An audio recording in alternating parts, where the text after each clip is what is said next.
ये connection temporary है या डेस्टाइन है, अगर आप ये सोच रहे हो तो इसकी सच्चाई क्या है ये आज के रीडिंग में आपको क्लियर हो जाएगी। नमस्कार, वाई भाई विद श्रद्धा में आपका स्वागत है। तो आज हम देखने वाले हैं कि आपका ये जो कनेक्शन है जिसके बारे में आप अभी सोच रहे हो, तो ये कनेक्शन आपका टेम्पररी फेज में है, टेम्पररी है या फिर डेस्टाइन है, आगे तक चलेगा या नहीं, उसके बारे में हम ये रीडिंग देखने वाले हैं। तो कार्ड्स मैंने निकाल के रखे हैं क्योंकि वीडियो बहुत फिर लंबा हो जाता है, कभी कभी एनर्जी जल्दी नहीं निकलती है, तो वो पार्ट मैंने कट कर दिया है। और बैकग्राउंड में थोड़ा नॉइज़ है तो उसे थोड़ा सा आप इग्नोर करना। तो सबसे पहले जो दो कार्ड्स आए हैं वो है 4 of wands and the chariot for temporary phase. तो जब मैंने पूछा ये टेम्पररी है तो बिल्कुल नहीं। स्टार्ट में इसकी जो बिगनिंग थी वो बहुत ब्यूटीफुल थी, बहुत इसमें हैप्पीनेस था, एक प्रकार का नॉस्टैल्जिक वाइब थी इसमें, बहुत हैप्पीनेस था। ऐसा लग रहा था आप दोनों को कि आप ही एक दूसरे के लाइफ पार्टनर हो, आप शादी के बारे में भी सोच सकते थे। स्टार्ट में ये सब आपकी एनर्जी थी, ठीक है। बट जैसे ही चीज़ें आगे बढ़ी तब ऐसा लग रहा है कि किसी एक पर्सन ने इस रिलेशन को थोड़ा सा टेक ओवर कर लिया, उसने कंट्रोल करने की कोशिश की और एक चेंजिंग फेस आपने देखा है कि थोड़ा सा कनेक्शन कंट्रोल हो गया और कहीं और ये कनेक्शन निकल गया। मतलब इसकी जो हैप्पीनेस थी वगैरह वो थोड़ी कम होती गई या फिर चेंज होती गई, कंट्रोल फ्रीक एटीट्यूड में आ गया। और जब मैंने पूछा डेस्टाइन है ये कनेक्शन, तो जो कार्ड निकले हैं वो king of pentacles and 8 of pentacles निकले। तो डेफिनेटली इस कनेक्शन में पहली बात तो ये आपको ये ध्यान रखना है कि ये कनेक्शन आपको स्टेबिलिटी वगैरह देने के लिए आया है।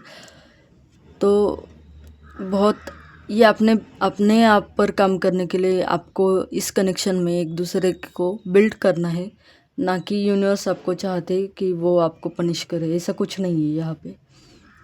बस आपको थोड़ा सा समझना होगा, टाइम देना होगा और बिल्ड करना होगा, एक साथ एक दूसरे के लिए आपको काम करना होगा।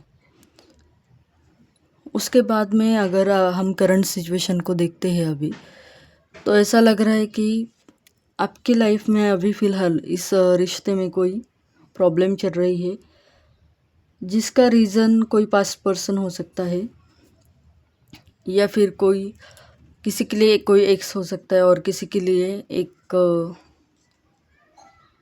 अनकन्फेशन वाली फीलिंग हो सकती है, किसी ने चीट किया हो सकता है। क्योंकि यहाँ पर 7 ऑफ सॉर्ड्स का कार्ड आया है और 7 ऑफ कप्स का भी कार्ड आया है। तो मुझे लग रहा है कि यहाँ पर एक कोई तो पर्सन ऐसा है आप दोनों में से जो थोड़ा सा भटक चुका है।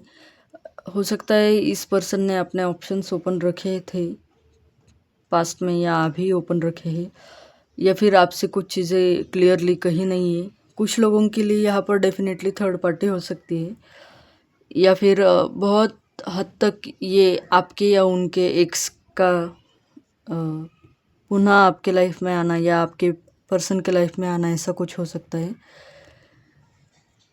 तो ये जो ब्यूटीफुल सा कनेक्शन था, जो आप दोनों को पहले लगता था कि आप दोनों सिर्फ इसी जन्म के नहीं पिछले जन्म से भी आप साथ में थे, ऐसी अगर आपकी वाइब थी, तो धीरे धीरे ये सब फेड आउट हो गया है और इसकी जगह कन्फ्यूजन, चीटिंग, बिट्रेड, ऐसी जो फीलिंग होती है हमारी, उस फीलिंग ने ले ली है।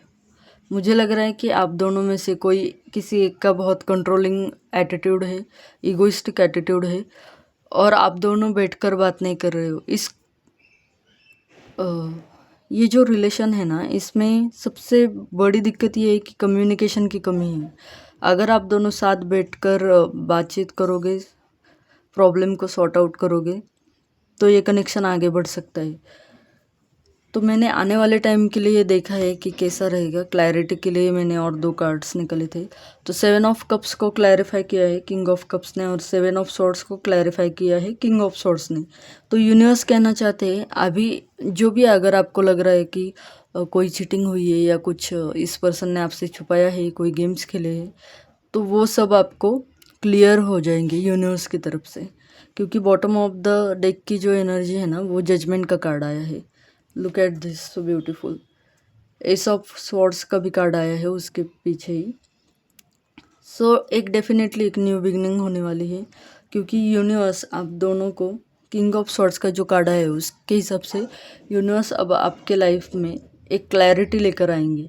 जो भी कुछ हिडन चीज़ें थी वो सब आपके सामने आएंगी, वो सब आपके क्लियर हो जाएंगे, सारे डाउट्स, सारे प्रॉब्लम्स। ओके। और साथ ही में कप्स, 7 ऑफ कप्स का जो कार्ड है वो क्लैरिफाई हुआ है किंग ऑफ कप्स नहीं। तो एक बात तो डेफिनेटली क्लियर है कि ये पर्सन आपको चाहता बहुत है, यहाँ पर फीलिंग्स है आपके लिए, बट वो अभी कन्फ्यूजन के कारण या किसी और चीज़ों के ऊपर उनका ध्यान है। अब ये ज़रूरी नहीं कि हर एक के लिए एक्स पर्सन ही है या फिर थर्ड पार्टी इशू ही है। थर्ड पार्टी या एक्स वाली जो भी फीलिंग है ना, वो कुछ लोगों के लिए मनी हो सकता है, कुछ लोगों के लिए करियर हो सकता है, कुछ लोगों के लिए उनका ईगो भी हो सकता है। ऐसा होता है, हमें ये चीज़ पता नहीं चलती, बट कुछ लोगों के लिए खुद से ज़्यादा इम्पोर्टेंट कोई नहीं होता है। ऐसी भी फीलिंग आती है कभी कभी कि अगर हम ज़्यादा प्यार करने लगे या ज़्यादा एक्सप्रेस करने लगे तो लोगों को ये लगता है कि सामने वाला हमें एकदम नॉर्मल समझ लेगा या फिर हमें वैल्यू नहीं देगा, हमारी चीज़ों को रिस्पेक्ट नहीं देगा। तो लोग ऐसा करते हैं, वो ईगो में चले जाते हैं डोमिनेट करने के लिए, या फिर ये चीज़ को सोचने के लिए कि ये हर बार मुझसे कुछ मनवाए नहीं या फिर ये कंट्रोल में रहे मेरे, इसलिए भी लोग ज़्यादा फीलिंग्स को एक्सप्रेस नहीं करते। बट ये तरीका है ना पूरा गलत है। अगर आप एक्सप्रेस ही नहीं करोगे, लुक, लव जो होता है ना वो बहुत ब्यूटीफुल फीलिंग है। अगर आप ठीक से एक्सप्रेस नहीं करोगे तो सामने वाले को भी आपकी फीलिंग नहीं पता लगेगी ना कभी भी। तो आने वाले टाइम में ये पर्सन और आपके बीच में जो भी क्लैरिटी होनी चाहिए, वो पहले तो क्लियर कम्युनिकेशन होगा, आपका क्लैरिटी आ जाएगी। उसके बाद में उनकी जो फीलिंग है, आपकी जो फीलिंग है, वो आप दोनों एक दूसरे के सामने रखोगे। बट यहाँ पर मेन चैलेंज ये है कि आप दोनों को ये देखना है कि आप दोनों इस रिश्ते को निभाएं। अगर आप चाहते हो कि ये रिश्ता आपका डेस्टाइन बना रहे, अच्छे से लॉन्ग टर्म हो, जैसे कि किंग ऑफ पेंटिकल्स और 8 ऑफ पेंटिकल ने ये क्लियर किया है कि इस रिश्ते में स्टेबिलिटी है, लॉन्ग टर्म के लिए ये रिश्ता है। तो अगर आप सच में ये इस रिश्ते को टिकाना चाहते हैं, मजबूती से रखना चाहते हैं, लॉन्ग लाइफ मतलब पूरी लाइफ के लिए अगर आप सोच रहे हो कि ये पर्सन मेरे साथ में होना चाहिए, तो यूनिवर्स का आपके लिए क्लियर मैसेज है कि आप दोनों को एक्शन लेनी होगी। अगर आप दोनों एक्शन नहीं लोगे तो इस रिश्ते का फिर धीरे धीरे फेड आउट हो जाएगा सब कुछ। ठीक है, तो आपको क्या करना है, आप दोनों को एक दूसरे को वक्त देना है, कम्युनिकेट करना है। कम्युनिकेशन यही एक चीज़ है जो आप कर सकते हो। और दूसरी एक चीज़ है मैनिफेस्टेशन आप कर सकते हो, या फिर अफर्मेशन जो होती है वाटर की, वो आप कर सकते हो। आईने के सामने भी खड़ा रहकर आप अफर्मेशन दे सकते हो। और मेडिटेशन करते वक्त आप इमेजिन कर सकते हो कि आप इस पर्सन के साथ में ब्यूटीफुल टाइम स्पेंड कर रहे हो, आप दोनों एक दूसरे को लव कन्फेशन दे रहे हो। अगर ये सारे टेक्निक्स आप फॉलो करोगे तो बहुत जल्दी इस रिश्ते में बदलाव होता हुआ आपको दिख जाएगा। बट यहाँ पर रिमेंबर वन थिंग कि यूनिवर्स के हाथ में तभी होगा जब आप खुद एफर्ट्स लोगे। अगर आप एक्शन नहीं लोगे तो यूनिवर्स भी एक टाइम के बाद में इसमें कुछ नहीं करेंगे, क्योंकि वो भी तो चाहते हैं ना कि आप थोड़ा सा अपने तरीके से कुछ इससे बाहर निकलने की कोशिश करो। अगर आप हर चीज़ उनके ऊपर छोड़ दोगे तो कैसा होगा ना। देखो, जब कर्म का फल मिलता है, अगर हम एक्शन ही ना ले, कोई कर्म ही ना करे, तो उसका फल कैसे बनेगा फिर।